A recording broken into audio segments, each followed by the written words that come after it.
রাজনীতির কারণে নিজের এলাকায় সম্মান পান না বহু রাজনৈতিক নেতা। তবে তাদের মধ্যে ভিন্ন ছিলেন জামায়াতে ইসলামী দলের শেরপুর জেলা সেক্রেটারি মোহাম্মদ নুরুজ্জামান বাদল। নিজের এলাকায় বেশ সম্মানিত ছিলেন তিনি।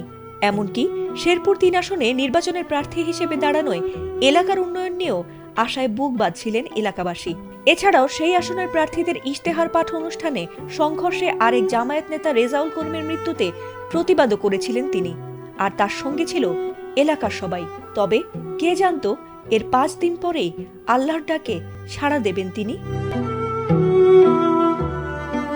দীর্ঘদিন ধরেই কিডনি রোগে ভুগছিলেন তিনি, এমনকি শ্বাসকষ্টও ছিল তার। তবে শারীরিক অসুস্থতা সত্ত্বেও এলাকার মানুষদের সুখ দুঃখের সাথী হওয়ার প্রতিশ্রুতি দিয়েছিলেন তিনি। আর তাই নিজের এলাকার দায়িত্ব কাঁধে তুলে নিয়ে প্রার্থী হয়েছিলেন জামায়াতের নেতা। তবে মঙ্গলবার রাত 10টায় হঠাৎ করে তীব্র শ্বাসকষ্টে তার শারীরিক অবস্থার অবনতি হওয়ায় প্রথমে তাকে শ্রীবর্দী উপজেলা স্বাস্থ্য কমপ্লেক্সে নেওয়া হয়। পরে ময়মনসিংহে স্বদেশ হাসপাতালে ভর্তি করা হলে সেখানেই রাত 3টায় মৃত্যু হয়েছে তার। সেই রাতে তার মরদেহ এলাকায় আনতে রীতিমতো বিদ্যুৎ গতিতে ভিড় জমে গিয়েছিল এলাকাবাসী, ভক্ত সমর্থক আর দলের নেতাকর্মীদের। কেউ যেন নিজের চোখকে বিশ্বাসই করতে পারছিল না যে তাদের প্রিয় নেতা বাদল আর নেই। সেই রাত ছিল শবে বরাতের মহিমান্বিত রাত। আর সেই মহিমান্বিত রাতে তার বিদায়ে শোকের ছায়া নেমে আসে জামায়াতের নেতাকর্মীদের মধ্যে। এমনকি তার মৃত্যুতে প্রতিদ্বন্দ্বী দলের নেতারাও শোক প্রকাশ করেছেন। আর তার মৃত্যুর সঙ্গে সঙ্গে স্থগিত করা হয়েছে সেই আসনে নির্বাচনও।